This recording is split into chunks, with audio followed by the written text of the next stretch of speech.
If you have Oppo Reno 12 5G smartphone and you want to hide your photos, videos and other documents, then this is the video for you.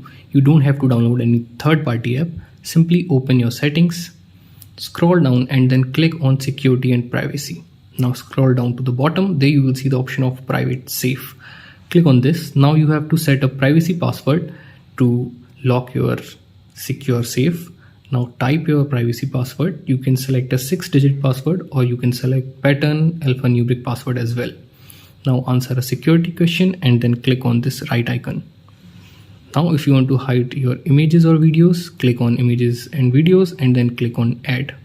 Now select the photo you want to hide and then click on set as private.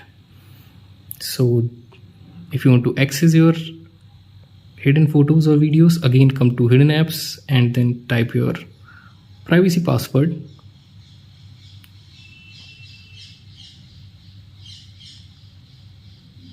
And then click on images and videos and it will show your hidden photos and videos. So that's how you can hide any photo, video or any document in Oppo Reno 12 smartphone. If you like this video, then let us know in the comment section. We'll see you in the next one. Till then, have fun.